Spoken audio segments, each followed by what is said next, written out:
రాష్ట్రం పార్టీ శ్రేయస్సు కోసం తప్పులు చేసిన వాళ్ళని తేడాగా ఉన్న వాళ్ళని వదిలించుకుంటారని ముఖ్యమంత్రి తెలుగుదేశం అధినేత చంద్రబాబు నాయకులకు తేల్చి చెప్పారు. యుద్ధాన్ని గెలిపించే బాధ్యత తనదని, తనతో పాటు అలుపెరగకుండా పోరాడే బాధ్యత మీదేనంటూ శ్రేణులకు హితబోధ చేశారు. ఇకపై పార్టీకి ఓటమి లేదు, రాదనే స్థాయిలో జాగ్రత్తలు తీసుకుంటున్నామని స్పష్టం చేశారు. ప్రజలతో మంచిగా ఉంటూ ప్రజాస్వామ్యాన్ని గౌరవిస్తూ సంక్షేమం అభివృద్ధి చేస్తూ ప్రజలకు స్వేచ్ఛను ఇవ్వడంతో పాటు ఆత్మవిమర్శ చేసుకుంటున్నాం కాబట్టే ఓటమి రాదని ధీమా వ్యక్తం చేశారు. సర్వేలు చేయిస్తున్నాం, తప్పులు చేసిన వాళ్లను వదిలించుకుంటానని చంద్రబాబు తేల్చి చెప్పారు. టీడీపీ కేంద్ర కార్యాలయం ఎన్టీఆర్ భవన్లో శిక్షణ పొందుతున్న క్లస్టర్ ఇన్ఛార్జీలతో కాఫీ కబుర్లు సమావేశంలో చంద్రబాబు పాల్గొన్నారు. కార్యకర్తలను నాయకులుగా మలిచేందుకే శిక్షణ ఇస్తున్నామని తెలిపారు. ప్రజలకు మంచి చేయాలి, నాయకులుగా ఎదగాలనే సంకల్పం తీసుకోవాలని సూచించారు. డీఎస్సీ నిర్వహణపై చేస్తున్న దుష్ప్రచారానికి గట్టిగా ఇచ్చిన కౌంటర్లతో గొడ్డలి పార్టీ కంగుతిందని చంద్రబాబు తెలిపారు. కార్యకర్తలందరూ సీక్రెట్ అనే పుస్తకాన్ని చదవాలని చంద్రబాబు సూచించారు. సంకల్పం తీసుకుని పనిచేస్తే ఆ సంకల్పం నెరవేరడానికి కావలసిన ఎకోసిస్టమ్ ఆటోమేటిక్గా ఏర్పడుతుందని తెలిపారు. మంచి ఆలోచనలు చేసే వాళ్ల చుట్టూ మంచి వాళ్లే తోడవుతారు, చెడు ఆలోచనలు చేసే వాళ్ల చుట్టూ గొడ్డలి బ్యాచ్ జమవుతుందని పేర్కొన్నారు. పార్టీ పదవులు మొదలుకొని టికెట్ల కేటాయింపుల వరకు నిరంతరం సర్వేలు చేస్తున్నామన్నారు. ప్రజలు, కార్యకర్తల అభిప్రాయాలకు అనుగుణంగా నిర్ణయాలు తీసుకుంటున్నామని తెలిపారు. ఓడిన స్థానంలోనే గెలిచిన లోకేష్ మంగళగిరిలో చక్కగా పనిచేస్తూ నియోజకవర్గాన్ని టీడీపీకి కంచుకోటగా మార్చారని చంద్రబాబు ప్రశంసించారు. రాష్ట్రంలోని ప్రతి బూతులోనూ గతానికి మించి ఓట్లు రావాలని సూచించారు. మద్యపానం నిషేధం చేస్తామని హామీ ఇచ్చి గొడ్డలి పార్టీ చేతులెత్తేసింది. సిపిఎస్ వారం రోజుల్లో రద్దు చేస్తామని పక్కన పెట్టేసిందని ఆరోపించారు. జాబ్ క్యాలెండర్ అమలు చేస్తామని గొడ్డలి పార్టీ మాట తప్పిందని గుర్తు చేశారు. ఇంతటితో ఆగకుండా వ్యవస్థలను విధ్వంసం చేసిందని మండిపడ్డారు. వాళ్లు చెప్పినవి చేయకపోగా మనం నిర్వహించిన డీఎస్సీ 2025పై బురద జల్లారని సీఎం ఆరోపించారు. గోదావరి పుష్కర ఘాట్లు, పుష్కర నగర్ల వద్ద ఏర్పాట్లు, సౌకర్యాల విషయంలో ముందస్తు ప్రణాళిక అవసరమని ఉప ముఖ్యమంత్రి పవన్ కళ్యాణ్ అన్నారు. ముఖ్యంగా కాలుష్య రహిత గోదావరి పుష్కరాల నిర్వహణ అనేది లక్ష్యంగా పెట్టుకుని ముందుకు వెళ్తున్నామన్నారు. ఇందుకు అనుగుణంగా పనిచేయాలని అధికారులకు సూచించారు. గోదావరిలోకి మురుగునీరు కలవకుండా పక్కా చర్యలు తీసుకోవాలని, పంచాయతీల మురుగునీటి వ్యవస్థను సరిదిద్దాలని అన్నారు. గోదావరి పుష్కరాల సందర్భంగా మోడల్ పుష్కర పంచాయతీ ప్రణాళికపై ఉప ముఖ్యమంత్రి పవన్ కళ్యాణ్ నిన్న సమీక్ష నిర్వహించారు. మంగళగిరిలోని తన క్యాంపు కార్యాలయం నుంచి జరిగిన సమీక్షలో తూర్పుగోదావరి జిల్లా కలెక్టర్ కీర్తి చేకూరి ఇతర అధికారులు వర్చువల్గా పాల్గొన్నారు. మునికూడలిని గోదావరి మోడల్ పుష్కర పంచాయతీగా అభివృద్ధి చేయాలని ఇటీవల పవన్ ఆదేశించారు. ఈ క్రమంలో అక్కడ జరుగుతున్న ప్రగతి పనులపై ఆరా తీశారు. ఘాట్లకు వెళ్లేందుకు రహదారులు, భక్తులకు కల్పించే సౌకర్యాలు, పారిశుద్ధ్య నిర్వహణపై అధికారులు వివరించారు. ఈ నెల 18 తర్వాత తాను స్వయంగా మునికూడలికి వస్తానని పవన్ అన్నారు. మునికూడలిని నమూనాగా తీసుకోవాలని, మిగతా చోట్ల పుష్కర ఘాట్లు అభివృద్ధి చేయాలని సూచించారు. 10-15 రోజుల్లో ఎలాంటి అభివృద్ధి జరుగుతుందో చెప్పాలని అధికారులను అడిగారు. కారు పార్కింగు తదితర అంశాల గురించి చర్చించారు. 2047 నాటికి భారతదేశం అభివృద్ధి చెందిన దేశంగా ఉండాలని కేంద్ర మంత్రి పెమ్మసాని చంద్రశేఖర్ అన్నారు. భారతదేశం అభివృద్ధి చెందాలంటే గ్రామాలు అభివృద్ధి చెందాలన్నారు. ఒక గ్రామం అభివృద్ధి చెందాలంటే వారికి అందిస్తున్న సేవలు ప్రజలకు చేరువలో ఉండాలని సూచించారు. గుంటూరు జిల్లాలోని చేబ్రోలు మండలం నారాకోడూరులో సమృద్ధి కేంద్రాన్ని కేంద్ర మంత్రి పెమ్మసాని, ఎమ్మెల్యే ధూళిపాల నరేంద్ర ప్రారంభించారు. గ్రామాల్లో డిజిటల్ సేవలు అందుబాటులోకి తెచ్చేలా సమృద్ధి కేంద్రాన్ని ఏర్పాటు చేశారు. కేంద్ర ప్రభుత్వ నిధులతో సమృద్ధి కేంద్రం ద్వారా పౌర సేవలు, డిజిటల్ సేవలను అందించనున్నారు. ఈ సందర్భంగా కేంద్ర మంత్రి మాట్లాడుతూ కేంద్రం ఒకటి, సేవలు అనేకం అనే నినాదంతో ప్రధాని నరేంద్ర మోడీ పనిచేస్తున్నారని తెలిపారు. సమృద్ధి గ్రామ కేంద్రంగా నారాకోడూరు గ్రామాన్ని పైలట్ ప్రాజెక్టుగా ఎంపిక చేసినట్లు చెప్పారు. గ్రామంలో ఎక్కడికి వెళ్లకుండా ఈ కేంద్రంలో అన్ని సేవలు అందుతాయని అన్నారు. దాదాపుగా 60 టెస్టులు కేంద్రంలో 10 నిమిషాల్లో చూస్తారన్నారు. డ్వాక్రా మహిళలకు ఎలా వ్యాపారం చేయాలో నేర్పిస్తారని తెలిపారు. పోస్టాఫీసు సేవలు ఉంటాయన్నారు. స్కిల్ డెవలప్మెంట్ ద్వారా విద్యార్థులకు కంప్యూటర్ నైపుణ్య శిక్షణ ఇస్తున్నామని చెప్పారు. రైతుల ఆదాయం కోసం, భూమి సారం కోసం టెస్టులు చేస్తున్నారన్నారు. పంట పొలాలకు ఎరువులు చల్లే విధంగా డ్రోన్ ఏర్పాటు చేశామన్నారు. నారాకోడూరు గ్రామంలో ఉన్న సమృద్ధి కేంద్రం దేశంలో నెంబర్ 1గా నిలవాలని పెమ్మసాని చంద్రశేఖర్ ఆకాంక్షించారు. సాంకేతికను అందిపుచ్చుకున్న సమాజాలు ముందుకు వెళ్ళినాయి. సాంకేతికను పుచ్చుకోలేని వారు, విస్మరించిన వారు వెనకంజ వేశారు. ఆ స్వప్నానికి ఈ రోజు నారాకోడూరు గ్రామం రూపంలో ఒక నాంది పలికింది అని చెప్పడానికి నాకు ఎంతో గర్వంగాను ఆనందంగాను ఉందని నేను అందరికీ తెలియజేస్తా ఉన్నాను. దీని ముఖ్య ఉద్దేశం ఇప్పుడు నరేంద్ర మోదీ గారు మేము ఈ ఉద్దేశంతో తీసుకున్నప్పుడు కేంద్ర ఏక్ హై బట్ కామ్ అనేక్ హై, అంటే సేవలు అనేకం కానీ కేంద్రం మాత్రం ఒక్కటే ఉండాలి అనేటువంటిది ఆయన ముఖ్య ఉద్దేశం. నరేంద్ర మోదీ గారు ఎటువంటి విజన్ ఇచ్చినా కూడా గౌరవ ముఖ్యమంత్రి నారా చంద్రబాబు నాయుడు గారు ఒకటే చెప్తారు, మీరు ఏది చేయాలనుకున్నా మా రాష్ట్రంలో మేము కష్టపడి దాన్ని పైలట్ ప్రాజెక్ట్ ద్వారా చేసి మీకు ఫలితాలు చూపిస్తాం. అలాంటి కష్టపడేటువంటి శక్తి, సామర్థ్యం, సంకల్పం మాకున్నాయని చెప్పి చంద్రబాబు గారు ఎప్పుడు నరేంద్ర మోదీ గారికి చెప్తారు. అదే విధంగా నరేంద్ర మోదీ గారు కానీ చంద్రబాబు నాయుడు గారు కానీ కోరుకునే సంకల్పానికి గుంటూరులో మేము అది చేసి చూపిస్తామని, ఎప్పుడు మేము ముందుంటామని తెలియజేసుకోవడంలో ముఖ్య ఉద్దేశమే ఈరోజు నారా కోడూరు అని మీ అందరికీ నేను తెలియజేస్తా ఉన్నా. ఎమ్మెల్యే ధూళిపాల నరేంద్ర మాట్లాడుతూ సమృద్ధి గ్రామ కేంద్రాన్ని నారా కోడూరు గ్రామంలో పెట్టినందుకు కేంద్రానికి ధన్యవాదాలు తెలియజేశారు. ఒక కేంద్రంలో అనేక సౌకర్యాలు ఉన్నాయన్నారు. నారా కోడూరు గ్రామంలో ఉన్న పిల్లలను రోజుకి గంట సమయం ఈ కేంద్రంలో గడిపేలా తల్లిదండ్రులు చూసుకోవాలని, దీని ద్వారా వారి భవిష్యత్తు మెరుగుపడుతుందని వెల్లడించారు. నారా కోడూరు గ్రామంలో ప్రతి ఇంటికి వైఫై సదుపాయం కల్పిస్తున్నారని చెప్పారు. గ్రామాల్లో మౌలిక సదుపాయాలు కల్పించడమే లక్ష్యంగా కూటమి పనిచేస్తోందన్నారు. మన నారా కోడూరు గ్రామాన్ని భారతదేశంలోనే అభివృద్ధి పదంలో నిలిపించేందుకు ఈ గ్రామాన్ని ఎంపిక చేసినందుకు ఈ గ్రామ ప్రజల తరపున, పరిసర గ్రామ ప్రజల తరపున మనస్ఫూర్తిగా వారికి అభినందనలు తెలియజేస్తా ఉన్నాం. సమృద్ధి గ్రామ యోజన కింద అటు డిజిటల్ సర్వీస్ అన్ని కూడా ఒకే చోటకి తేవాలి అనే ఉద్దేశంతో ఏవైతే వివిధ శాఖలు ఉన్నాయో, అటు టెలికాం శాఖ కానీ, పోస్టల్ సర్వీసెస్ కావచ్చు, మిగతా అనుబంధ శాఖలన్నీ కూడా ఒకే చోటకు తీసుకొచ్చి ఈ కేంద్రం ద్వారా ప్రజలకు కావాల్సిన విస్తృతమైన సేవలు అందించాలనే ఉద్దేశంతో ఈ గ్రామాన్ని ఏర్పాటు చేయడం జరిగింది. ఈ రోజు వారి చేతుల మీదుగా చాలా రోజుల నుంచి అనుకుంటా ఉన్నాం. ఈ రోజు వారి చేతుల మీదుగా దీన్ని ప్రారంభించుకోవడం చాలా సంతోషం అని చెప్పి తెలియజేస్తా ఉన్నా. తెలుగుదేశం రాజ్యసభ అభ్యర్థుల కసరత్తు కొలిక్కి వచ్చింది. భాష్యం రామకృష్ణ, సానా సతీష్, చింతకాయల విజయ్ పేర్లు ఖరారు చేస్తూ అభ్యర్థులకు అధినేత నుంచి పిలుపు వచ్చింది. పార్టీ అధికారిక ప్రకటన జారీ చేసింది. సామాజిక సమతుల్యత, అంకిత భావం, యువతకు పెద్దపీట వేస్తూ రాజ్యసభ అభ్యర్థుల ఎంపిక జరిగింది. చింతకాయల విజయ్ పాత్రుడు, సానా సతీష్, భాష్యం రామకృష్ణలను రాజ్యసభ అభ్యర్థులుగా అధినేత చంద్రబాబు ప్రకటించారు. తెలుగుదేశం పార్టీ రాజ్యసభ అభ్యర్థులుగా భాష్యం రామకృష్ణ, సానా సతీష్, చింతకాయల విజయ్ పేర్లను పార్టీ ఖరారు చేసింది. ఈ మేరకు అధికారిక ప్రకటన విడుదల చేసింది. సామాజిక సమతుల్యత, అంకిత భావం, యువతకు పెద్దపీట వేస్తూ అభ్యర్థులను ఎంపిక చేసింది. సోమవారం 3 అభ్యర్థులు నామినేషన్ వేయనున్నారు. ప్రతిపక్షంలో ఉండగా నాటి ప్రభుత్వం నుంచి అయ్యన్న పాత్రుడు కుటుంబం విపరీతమైన వేధింపులు ఎదుర్కొంది. 2019-24 మధ్య కాలంలో నాటి ప్రభుత్వ ఘోరాలను ప్రజల్లోకి తీసుకువెళ్లడంలో చింతకాయల విజయ్ కీలక పాత్ర పోషించారు. కష్టపడేవారికి, కష్టకాలంలో నిలబడిన వారికి పదవులు దక్కుతాయని విజయ్ ఎంపికతో టీడీపీ అధిష్టానం మరోసారి నిరూపించింది. తండ్రి అయ్యన్న పాత్రుడు స్పీకర్గా బాధ్యతలు నిర్వహిస్తున్నప్పటికీ పార్టీకి విజయ్ చేసిన సేవలను గుర్తుపెట్టుకుని మరీ చంద్రబాబు రాజ్యసభకు పంపుతున్నారు. అందరూ ఊహించినట్టుగానే సుదీర్ఘ కాలంగా పార్టీకి వెనుక నుండి పనిచేసిన భాష్యం రామకృష్ణకు రాజ్యసభ అభ్యర్థిత్వాన్ని ఖరారు చేసింది. తన వ్యాపార సంస్థలపై వైఎస్ఆర్సీపీ ప్రభుత్వం అనేక వేధింపులకు పాల్పడినప్పటికీ రామకృష్ణ పార్టీ కోసం నిలబడ్డారని గుర్తు చేసుకున్నారు. 2019-24 మధ్య క్లిష్ట సమయంలో పార్టీలో కీలకంగా వ్యవహరించిన సానా సతీష్కు రాజ్యసభ సభ్యునిగా కొనసాగింపునకు అవకాశం కల్పించింది.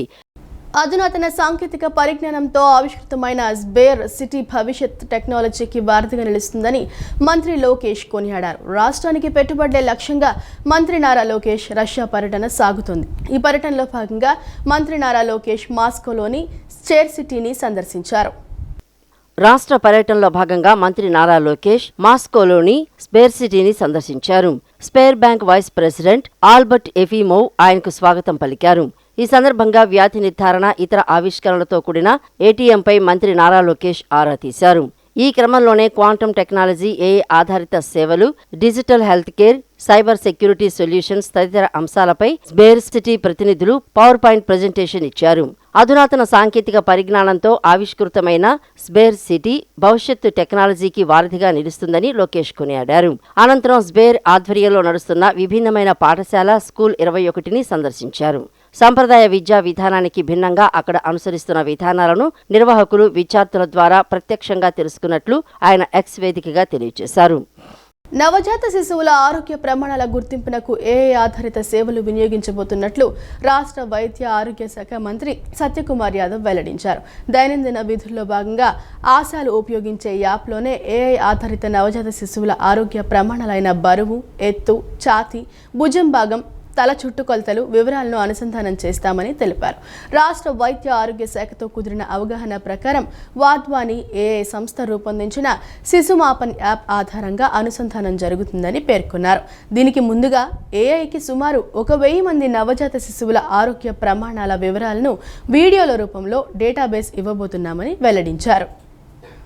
రాష్ట్ర వైద్య ఆరోగ్య శాఖతో కుదిరిన అవగాహన ప్రకారం వాద్వాని ఏఐ సంస్థ రూపొందించిన శిశు మ్యాపస్ యాప్ ఆధారంగా అనుసంధానం జరుగుతుందని మంత్రి సత్యకుమార్ యాదవ్ పేర్కొన్నారు. దీనికి ముందుగా ఏఐకి సుమారు 1000 మంది నవజాత శిశువుల ఆరోగ్య ప్రమాణాల వివరాలను వీడియోల రూపంలో డేటాబేస్ ఇవ్వబోతున్నామని వెల్లడించారు. ఇందులో భాగంగానే మంగళగిరి నియోజకవర్గంలోని ఇందిరానగర్, కొప్పురావూర్ కాలనీ, కాజా, ఎర్రబాలెం పట్టణ ఆరోగ్య కేంద్రాలు, పెదవడ్లపూడి ప్రాథమిక ఆరోగ్య కేంద్రాల పరిధిలోని సుమారు 1000 మంది నవజాత శిశువుల ఆరోగ్య ప్రమాణాలను శిశు మ్యాపన్ యాప్ ఆధారంగా గుర్తించేందుకు చర్యలు తీసుకుంటున్నామన్నారు. ఇందుకోసం సదరు ఆరోగ్య కేంద్రాల పరిధిలో పనిచేసే ఆశాలు, ఏఎన్ఎంలకు శిక్షణా కార్యక్రమాలను దశలవారీగా ప్రారంభించే ప్రక్రియ మొదలైందని వెల్లడించారు. ఇక్కడ ఫలితాలు అనుసరించి రాష్ట్ర వ్యాప్తంగా ఏఐ ఆధారిత సేవల ద్వారా నవజాత శిశువుల ఆరోగ్య ప్రమాణాల గుర్తింపు మొదలవుతుందని మంత్రి సత్యకుమార్ యాదవ్ వివరించారు. దీనివల్ల ఆశాలు, ఏఎన్ఎంలపై పనిభారం తగ్గుతుందని తెలిపారు. శిశువుల ఆరోగ్య సంరక్షణకు మరింత భరోసా పెరుగుతుందని చెప్పారు. ఏఐ ఆధారిత సేవల ద్వారా నాణ్యమైన వైద్య సేవలను ప్రజలకు అందించేందుకు కృషి చేస్తున్నట్లు చెప్పారు. పుట్టినప్పటి నుంచి 42 రోజుల్లోగా 6 సార్లు ఆశాలు నవజాత శిశువుల ఇళ్లకు వెళ్లి తల చుట్టూ, ఛాతీ, చేతి చుట్టూ, బరువు, ఎత్తుల వివరాలను గుర్తించి సదరు వివరాలను యాప్లో నమోదు చేయాలని పేర్కొన్నారు. సొంత ఇంటి నుంచే వెన్నుపోటును ప్రారంభించిన జగన్ వెన్నుపోటు దినానికి కేర్ ఆఫ్ అడ్రస్గా మారారంటూ మంత్రి వాసంశెట్టి సుభాష్ ఎద్దేవా చేశారు. కన్న తల్లి, సొంత చెల్లి నుంచే జగన్ వెన్నుపోటు మొదలైందని అన్నారు. బాబాయికి వెన్నుపోటుతో పాటు గొడ్డలిపోటు వేయించి గండ్రగొడ్డలి పార్టీగా పేరు తెచ్చారంటూ విమర్శించారు. పేర్ని నాని, కొడాలి నానిలా పిచ్చి పిచ్చి ప్రెస్ మీట్లు మరో పిచ్చోడైన జగన్కు మాత్రమే నచ్చుతాయన్నారు. కన్న తల్లి, సొంత చెల్లి నుంచే జగన్ వెన్నుపోటు మొదలైందని మంత్రి వాసంశెట్టి సుభాష్ అన్నారు. జగన్ మానసిక స్థితికి మందుల డోస్ పెంచితే ఏం ప్రమాదం ఉంటుందో అనే భయం వైద్యుల్లో ఉందని మంత్రి వ్యాఖ్యానించారు. జగన్కు అప్పుడప్పుడు కరెంట్ షాకు లాంటి చికిత్స అవసరమన్నారు. జగన్ ప్రెస్ మీట్ అంటే కాసేపు నవ్వుకోవడానికి, స్ట్రెస్ రిలీఫ్గా ఫీల్ అవుతున్నామని అన్నారు. పేకాట క్లబ్లు, క్యాసినోలు ఆడించే బ్యాచ్కి బ్రిడ్జ్ కోర్సు గురించి ఎలా తెలుస్తుందన్నారు. అపహాస్యం పాలయ్యే వింత కార్యక్రమాలు వైసీపీ చేపడుతోందని దుయ్యబట్టారు.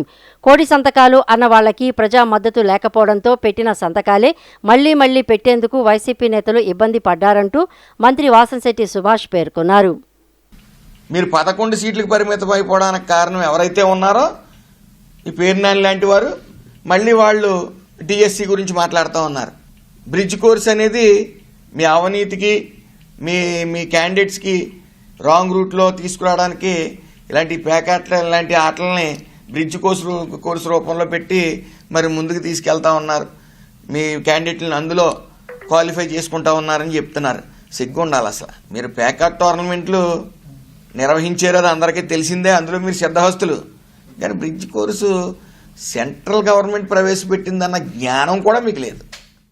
సీఎం క్యాంప్ కార్యాలయంలో ముఖ్యమంత్రి చంద్రబాబు నాయుడును జనసేన పార్టీ రాజ్యసభ అభ్యర్థి లింగమనేని రమేష్ నిన్న మర్యాదపూర్వకంగా కలిశారు. కూటమి తరపున రాజ్యసభ అభ్యర్థిగా ఎంపిక చేసినందుకు సీఎంకు ధన్యవాదాలు తెలిపారు. ముఖ్యమంత్రిని కలిసిన వారిలో కాకినాడ ఎంపీ ఉదయ్ శ్రీనివాస్, అవనిగడ్డ ఎమ్మెల్యే మండలి Buddha Prasad, MLC Harikrishna, police housing corporation chairman Srinivas ఉన్నారు. తెలుగుదేశం పార్టీ ఒక రాజకీయ పార్టీ మాత్రమే కాదని లక్షలాది కార్యకర్తల కుటుంబమని వ్యక్తిగత భేదాభిప్రాయాలను పక్కన పెట్టి అందరూ ఒకే లక్ష్యంతో ముందుకు సాగాలి అని విజయవాడ ఎంపీ కేశినేని శివనాథ్ పిలుపునిచ్చారు. అసంతృప్తితో ఉన్న నాయకులను సైతం కలుపుకొని వెళ్లడం ద్వారానే పార్టీ మరింత బలపడుతుందని స్పష్టం చేశారు. ప్రజాప్రతినిధిగా 2 ఏళ్ల ప్రయాణాన్ని పూర్తి చేసుకున్న విజయవాడ ఎంపీ కేశినేని శివనాథ్ పార్టీ కేడర్తో తన అనుబంధాన్ని మరోసారి చాటుకున్నారు. జగ్గయ్యపేట నియోజకవర్గంలోని వత్సవాయి మండలానికి చెందిన టీడీపీ ముఖ్య నేతలు, కార్యకర్తలతో ఆత్మీయ సమావేశం నిర్వహించి వారి అభిప్రాయాలు, సూచనలు, కష్టసుఖాలు అడిగి తెలుసుకున్నారు. ఈ సందర్భంగా గత 2 ఏళ్లలో నియోజకవర్గంలో జరిగిన అభివృద్ధి కార్యక్రమాలు, ప్రస్తుతం కొనసాగుతున్న పనులు, భవిష్యత్తులో చేపట్టాల్సిన ప్రాజెక్టులు, పార్టీ బలోపేతం, స్థానిక సంస్థల ఎన్నికలు, కార్యకర్తల సమస్యలు ఇలా అనేక విషయాలపై సుదీర్ఘంగా చర్చించారు. ప్రజలకు సంక్షేమ పథకాలు సమర్థవంతంగా అందుతున్నాయా లేదా అనే అంశంపై ఆరా తీసిన ఎంపీ చిన్ని ప్రభుత్వ కార్యక్రమాలు ప్రతి అర్హుడికి చేరేలా క్షేత్రస్థాయిలో మరింత చొరవ చూపాలని నేతలకు సూచించారు. అనంతరం కార్యకర్తలు, మండల నేతలతో కలిసి ఆత్మీయ విందులో పాల్గొని అందరితో స్నేహపూర్వకంగా ముచ్చటించారు. సమావేశంలో జగ్గయ్యపేట ఎమ్మెల్యే శ్రీరామ్ రాజగోపాల్ తాతయ్య కూడా పాల్గొన్నారు. ఈ సందర్భంగా ఆయన మాట్లాడుతూ ఎంపీ కేశినేని చిన్ని నిరంతరం కేడర్తో మమేకమవుతూ వారి అభిప్రాయాలకు విలువ ఇవ్వడం పార్టీ బలోపేతానికి ఎంతో దోహదపడుతుందన్నారు. సమాజంలోని ప్రతి వర్గానికి యోగా పట్ల అవగాహన కల్పించడం, ఆరోగ్యకరమైన జీవనశైలిని ప్రోత్సహించడం లక్ష్యంగా ప్రభుత్వం నిర్వహించే యోగాంధ్ర 2026లో భాగంగా నేటి నుంచి యోగా పోటీలు నిర్వహిస్తున్నట్లు జిల్లా కలెక్టర్ డాక్టర్ జి లక్ష్మీస తెలిపారు. ఈ పోటీల్లో ప్రజలు పెద్ద ఎత్తున పాల్గొని విజయవంతం చేయాలని కోరారు. ఔత్సాహికులు స్వర్ణ గ్రామం, స్వర్ణ వార్డు కార్యాలయాల్లో రిజిస్ట్రేషన్ చేసుకోవాలని సూచించారు. గ్రామ స్థాయిలో విజేతలు మండల స్థాయికి, మండల స్థాయిలో విజేతలు జిల్లా స్థాయికి, అక్కడ విజేతలుగా నిలిచిన వారు రాష్ట్ర స్థాయి పోటీల్లో పాల్గొంటారని వివరించారు. యోగాంధ్ర 2026లో భాగంగా నేటి నుంచి యోగా పోటీలు నిర్వహిస్తున్నట్లు జిల్లా కలెక్టర్ డాక్టర్ జి లక్ష్మీస తెలిపారు. ఈ నెల 7 నుంచి 9వ తేదీ వరకు గ్రామ, వార్డు స్థాయిలో yoga for all grass roots wellness ఇతివృత్తంతో పోటీలు నిర్వహించనున్నట్లు తెలిపారు. ఔత్సాహికులు స్వర్ణ గ్రామం, స్వర్ణ వార్డు కార్యాలయాల్లో రిజిస్ట్రేషన్ చేసుకోవాలని సూచించారు. గ్రామ స్థాయిలో విజేతలు మండల స్థాయికి, మండల స్థాయిలో విజేతలు జిల్లా స్థాయికి, అక్కడ విజేతలుగా నిలిచిన వారు రాష్ట్ర స్థాయి పోటీల్లో పాల్గొంటారని వివరించారు. ఈ నెల 10 నుంచి 12వ తేదీ వరకు unity through yoga bridging communities థీమ్తో మండల స్థాయిలో, ఈ నెల 14వ తేదీ నుంచి 16వ తేదీ వరకు yoga and youth building a healthy future థీమ్తో జిల్లా స్థాయిలో, ఈ నెల 18వ తేదీ నుంచి 20వ తేదీ వరకు యోగాంధ్ర ఆంధ్రాస్ గ్లోబల్ యోగా షోకేస్ థీమ్తో రాష్ట్ర స్థాయిలో పోటీలు ఉంటాయని పేర్కొన్నారు. వ్యక్తిగత కేటగిరీ, గ్రూప్ కేటగిరీలో పోటీలు ఉంటాయని, వ్యక్తిగత కేటగిరీలో ఆసనాల ప్రదర్శన, ప్రాణాయామం ప్రదర్శనలు, గ్రూప్ కేటగిరీలో సింక్రనైజ్డ్ గ్రూప్ యోగా ఉంటుందన్నారు.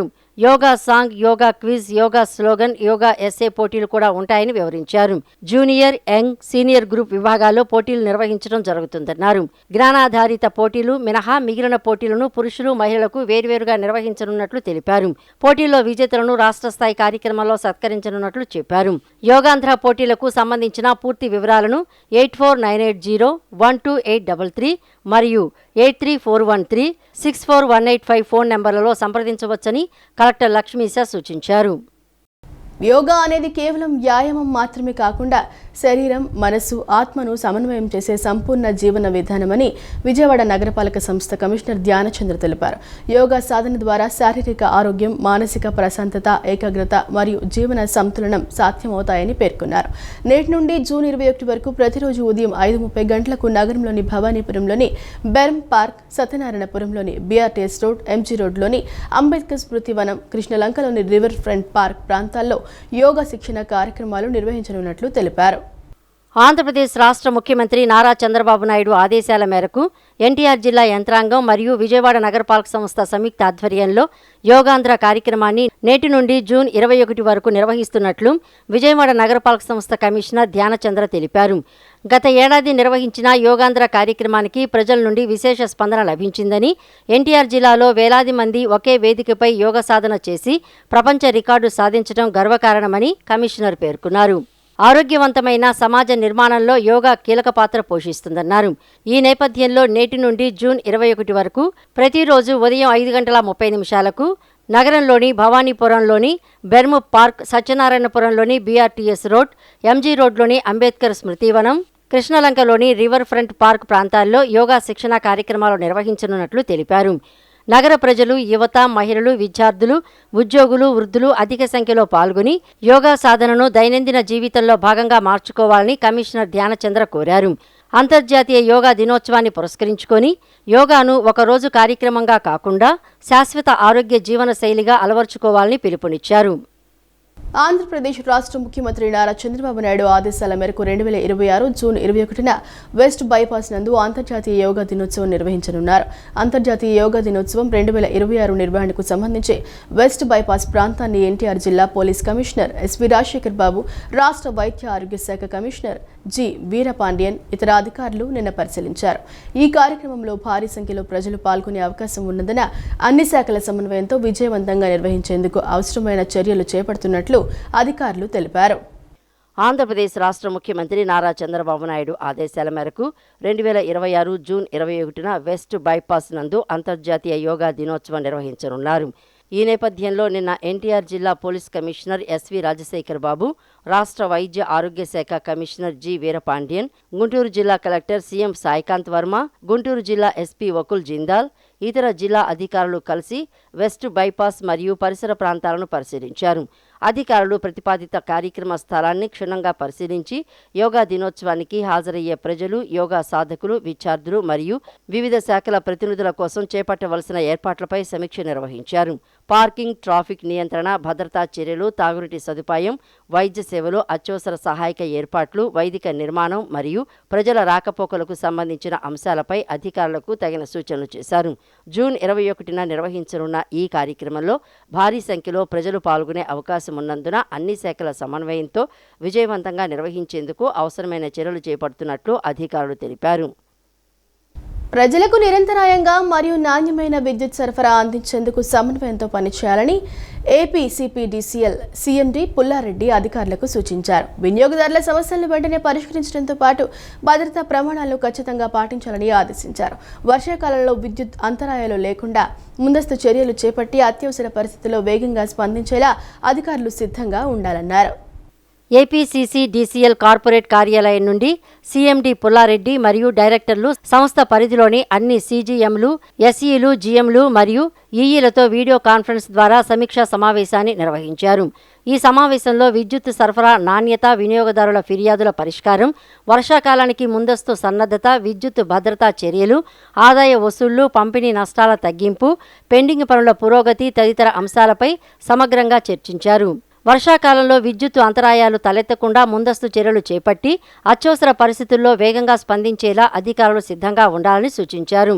సమీక్షా సమావేశంలో లైన్ లాసెస్ తగ్గింపు, రెవెన్యూ కలెక్షన్లు, సబ్స్టేషన్ల పనుల పురోగతి, feeder level solarization, PM Surya Ghar, PM Kusum, RDSS పనులపై సీఎండీ సమీక్ష నిర్వహించారు. విద్యుత్ సరఫరాలో నాణ్యతను మరింత మెరుగుపరచాలని, వినియోగదారుల ఫిర్యాదులను వేగంగా పరిష్కరించాలని అధికారులకు సూచించారు. లైన్ లాసెస్ తగ్గింపు మరియు రెవెన్యూ వసూళ్లలో సర్కిల్ లక్ష్యాలను సాధించేలా ప్రత్యేక దృష్టి పెట్టాలని ఆదేశించారు. ఈ సమావేశంలో సంస్థకు సంబంధించిన పలు కీలక అంశాలపై అధికారులకు మార్గదర్శకాలు జారీ చేయడం జరిగింది. ఈ సమావేశంలో డైరెక్టర్ టెక్నికల్ ఏ Muralikrishna Yadav, director projects TVSN మూర్తి, ఫైనాన్స్ డైరెక్టర్ ఎస్ వెంకటేశ్వర్లు తదితరులు పాల్గొన్నారు. భవిష్యత్తులో విజయవాడను రాష్ట్రంలోని ప్రముఖ స్పోర్ట్స్ సిటీగా అభివృద్ధి చేయటమే తన లక్ష్యమని విజయవాడ ఎంపీ కేశినేని శివనాథ్ స్పష్టం చేశారు. క్రీడల అభివృద్ధికి అవసరమైన మౌలిక సదుపాయాల కల్పనకు పూర్తి స్థాయిలో కృషి చేస్తానని ఆయన హామీ ఇచ్చారు. విజయవాడ అభివృద్ధి అంటే కేవలం రోడ్లు, భవనాలు మాత్రమే కాదని క్రీడల్లోనూ విజయవాడకు ప్రత్యేక గుర్తింపు తీసుకురావటమని అన్నారు. యువత కళలను సాకారం చేసే స్పోర్ట్స్ హబ్గా విజయవాడను తీర్చిదిద్దేందుకు కట్టుబడి ఉన్నానన్నారు. విజయవాడలోని చెన్నుపాటి రామకోటయ్య ఇండోర్ స్టేడియంలో నిన్న ప్రారంభమైన ఓపెన్ బ్యాడ్మింటన్ ఛాంపియన్షిప్ 2026 ప్రారంభోత్సవ కార్యక్రమానికి విజయవాడ ఎంపీ కేశినేని శివనాథ్ ముఖ్య అతిథిగా హాజరయ్యారు. ఎంపీ క్రీడాకారులను ఉద్దేశించి ప్రసంగించారు. క్రీడాకారుల్లో ఉత్సాహాన్ని నింపుతూ ఎంపీ స్వయంగా బ్యాడ్మింటన్ ఆడి వారిని అభినందించారు. పోటీల నిర్వహణలో నాణ్యతకు ప్రాధాన్యం ఇవ్వాలని, క్రీడాకారులకు మరింత మెరుగైన సౌకర్యాలు కల్పించాలని నిర్వాహకులకు సూచించారు. ఈ సందర్భంగా ఎంపీ మాట్లాడుతూ యువత వ్యక్తిత్వ వికాసంలో క్రీడల పాత్ర ఎంతో కీలకమని పేర్కొన్నారు. విజయవాడలోని యువ క్రీడాకారులకు జాతీయ అంతర్జాతీయ స్థాయిలో రాణించే అవకాశాలు కల్పించేందుకు అత్యుత్తమ క్రీడా వసతులు అందుబాటులోకి తీసుకురావాలని సంకల్పించినట్లు తెలిపారు. పివి సింధు స్థాయి క్రీడాకారులు మాత్రమే కాదని ఆమె స్ఫూర్తితో మన గ్రామీణ ప్రాంతాల నుంచి కూడా ప్రపంచ వేదికలపై భారత జెండాను రెపరెపలాడించే ప్రతిభావంతులు వెలుగులోకి రావాలని పేర్కొన్నారు. వారికి కావలసిన వేదికలు, శిక్షణా సదుపాయాలు, ప్రోత్సాహం అందించడం మన బాధ్యత అని ఎంపీ పిలుపునిచ్చారు. బ్యాడ్మింటన్లో చేతన్ ఆనంద్, పివివి లక్ష్మి, రుత్వికా శివాని, మేఘనా జక్కంపూడి, సూర్య చరిష్మా వంటి ప్రతిభావంతులను అందించిన విజయవాడ రాబోయే రోజుల్లో మరింత మంది అంతర్జాతీయ స్థాయి క్రీడాకారులను దేశానికి అందించే కేంద్రంగా ఎదగాలని ఆకాంక్షించారు. ఇండోర్ స్టేడియాన్ని ఆధునిక సదుపాయాలతో అభివృద్ధి చేసి క్రీడాకారులు అత్యుత్తమ వాతావరణంలో సాధన చేసేలా చర్యలు తీసుకుంటామని తెలిపారు. క్రీడలకు సంబంధించిన మౌలిక వసతుల విస్తరణ, శిక్షణా సదుపాయాల మెరుగుదల, యువ ప్రతిభను ప్రోత్సహించే కార్యక్రమాలకు ప్రాధాన్యం ఇస్తామని చెప్పారు. రాష్ట్రంలో కూటమి ప్రభుత్వం పోలవరం, అమరావతి పరిశ్రమలు, ఉద్యోగాల కల్పనపై దృష్టి సారిస్తుంటే వైఎస్ఆర్సీపీ నాయకులు మాత్రం అసత్య ప్రచారాలు, వ్యక్తిగత విమర్శలతో కాలక్షేపం చేస్తున్నారని గన్నవరం టీడీపీ నాయకులు మండిపడ్డారు. పేర్ని నానిని ప్రజలు చిత్తుగా ఓడించారని, అతను వచ్చి గన్నవరం అభివృద్ధిపై మాట్లాడటం హాస్యాస్పదమని ఎద్దేవా చేశారు.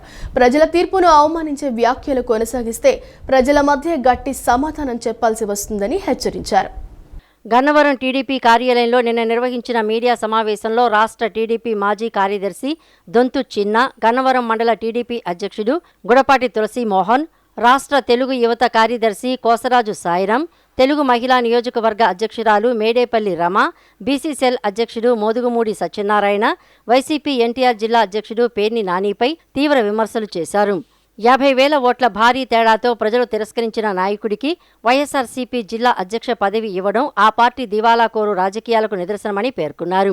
ప్రజలు చిత్తుగా ఓడించిన వ్యక్తి ఇప్పుడు గన్నవరం అభివృద్ధిపై మాట్లాడడం హాస్యాస్పదమని ఎద్దేవా చేశారు. గన్నవరం ఎమ్మెల్యే యార్లగడ్డ వెంకట్రావుకు టికెట్ వస్తుందా రాదా అని మాట్లాడే స్థాయి పేర్ని నానికి లేదన్నారు. ఒకప్పుడు వెంకట్రావు గారి దగ్గర డబ్బుల కోసం వచ్చి తీసుకుని అవి ఇవ్వకోకుండా చేసింది నువ్వు. నీ దగ్గరుండ లేని వాళ్ళకే నువ్వు ఉపాధి కల్పిస్తున్నానంటున్నావు, పదవులు ఇస్తున్నానంటున్నావు, ఎమ్మెల్సీలు చేస్తున్నానంటున్నావు, కార్పొరేటర్లు చేస్తున్నానంటున్నావు. అంతా అబద్ధాలాటంలో మిమ్మల్ని కొట్టినాడు లేరు. వెంకట్రావు గారిని గన్నవరం పంపించి, పనులూరు అడిగితే గన్నవరం పంపించి ఇక్కడ మాజీ ఎమ్మెల్యేకి మీరందరూ సపోర్ట్ చేసింది నిజమా కాదా? ఆయన్ని సర్వనాశనం చేసింది మీరా కాదా? గెలుపు తెచ్చుకొచ్చిన ఆయన్ని ఓడించింది మీరా కాదా? ఒక పార్టీలోకి వెళ్ళమని చెప్పి నువ్వు టికెట్ ఇప్పించి అట్లా చేయటం ఎంతవరకు కరెక్ట్? ఇలాంటి తప్ప ఎక్కడ కూడా గత ప్రభుత్వం లాగాను, గత ఎమ్మెల్యే లాగాను మా నాయకుడు వాళ్ళు లక్షల కోట్లు ఎక్కడ సంపాదించుకోవట్లేదు. ఆలోచన కూడా ఆయనకు లేదు. భగవంతుడు మంచి వ్యాపారాలు ఇచ్చాడు, ఉన్నతమైన స్థాయిలో ఉన్నాడు. ప్రజలు బాగుంటేనే మనం బాగుంటే ఆ కాన్సెప్ట్తో పనిచేస్తున్నారు. కాబట్టి మా కాన్సెప్ట్ మధ్య అవినీతి లేదు, సెటిల్మెంట్ లేవు, గంజాయి లేదు. గంజాయి కూడా మీ నాయకులు కార్యకులు గ్రామాల్లో మీరే కదా అమ్మించింది గతంలో. ఇప్పటికి ప్రతి వారం కూడా ఆయన వచ్చి చెక్కులు అందించడం, తద్వారా పేద ప్రజలకి భరోసా కల్పించడం జరుగుతూ ఉంది. అలాంటి మా నాయకుడి పట్ల మీరు అనుచిత వ్యాఖ్యలు చేయడం దుర్మార్గం అని చెప్పి తెలియజేయడం తరఫున మేము తెలియజేస్తా ఉన్నాం. ఇలాంటి వ్యాఖ్యలు ఇంకోసారి మీరు చేసినట్లయితే మీకు ఒకటే గుర్తు చేస్తూ ఉంటాం. రామర్పాటు రింగ్కి వస్తారా, లేకపోతే గన్నవరం గాంధీ బొమ్మ సెంటర్కి వస్తారా, ఉంగుటూరు సెంటర్కి వస్తారా, లేకపోతే జంక్షన్ హనుమాన్ టెంపుల్ దగ్గరికి వస్తారా, రండి, బహిరంగ చర్చకి సిద్ధం. తమ కుటుంబ వివాదంతో విజయవాడ ఎంపీ కేశినేని శివనాథ్కు ఎటువంటి సంబంధం లేదని మైలవరం నియోజకవర్గం టీడీపీ నాయకులు వీరు చంద్రశేఖర్ రెడ్డి తెలిపారు. విజయవాడ ఎంపీ కార్యాలయంలో నిన్న నిర్వహించిన విలేకరుల సమావేశంలో ఆయన మాట్లాడారు. కుటుంబంలో చిన్న చిన్న సమస్యలు ఉన్నాయని, వాటిని మైలవరం ఎమ్మెల్యే కృష్ణప్రసాద్కి ఎంపీ శివనాథ్కు ఆపాదిస్తున్నారని అది కరెక్ట్ కాదన్నారు. తమ కుటుంబ గొడవలను వైసీపీ నాయకులు సోషల్ మీడియాలో పెట్టడం సరికాదన్నారు. గత 20 ఏళ్లుగా తమ కుటుంబం తెలుగుదేశం పార్టీలోనే ఉందన్నారు. కేశినేని శివనాథ్, వసంత కృష్ణప్రసాద్ జోక్యం లేకపోయినా వాళ్ల పరువు తీయాలి అని చూస్తున్నారన్నారు.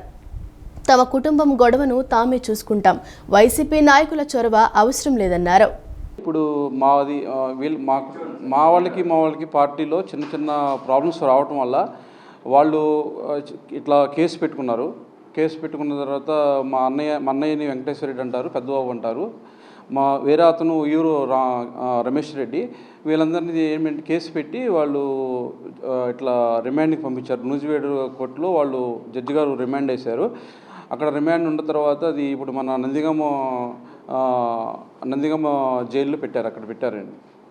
అక్కడ నుంచి అది చిన్న చిన్న పొరపచ్చలు వచ్చి చిన్న కమ్యూనికేషన్స్ ప్రాబ్లమ్స్ వచ్చేది తప్ప ఇందులో ఏది పెద్ద సమస్య లేదు. మేము ఆల్రెడీ పార్టీ పెద్దలతో కూర్చొని మాట్లాడుతున్నాము. ఈ సమస్యను మేము అందరూ కూర్చొని మాట్లాడుకొని పరిష్కరించుకుంటాం. ఏపీ ప్రజలకు వాతావరణ శాఖ చల్లని కబురు చెప్పింది. నైరుతి రుతుపవనాలు రాయలసీమ జిల్లాలను తాకాయి. ఏపీలోని అనంతపురం, సత్యసాయి, చిత్తూరు జిల్లాలను రుతుపవనాలు తాకినట్లు భారత వాతావరణ శాఖ వెల్లడించింది. నెల 10వ తేదీ కల్లా ఏపీలోని సగానికి పైగా భూభాగంలోకి రుతుపవనాలు విస్తరించే అవకాశం ఉందని పేర్కొంది. ఏపీకి వాతావరణ శాఖ తీపి కబురు చెప్పింది. భారత వాతావరణ శాఖ ప్రకారం నైరుతి రుతుపవనాలు ఈరోజు ఆంధ్రప్రదేశ్లోని రాయలసీమ ప్రాంతాలను తాకుతాయని విపత్తుల నిర్వహణ సంస్థ ప్రకటించింది. రాష్ట్రంలోని వాతావరణ పరిస్థితులు అనుకూలంగా ఉండటంతో రుతుపవనాలు త్వరలోనే రాష్ట్రం అంతటా విస్తరించే అవకాశం ఉందని తెలియజేసింది. 3 రోజుల్లో తొలకరి జల్లు పడే అవకాశం ఉందని వాతావరణ శాఖ సూచించింది. రాయలసీమను నైరుతి రుతుపవనాలు తాకడంతో అక్కడ వాతావరణం చల్లగా మారిపోయింది. ఈ వార్తలు ఇంతటితో సమాప్తం. మరో బులెటిన్తో మళ్ళీ కలుద్దాం. అంతవరకు సెలవు. నమస్కారం.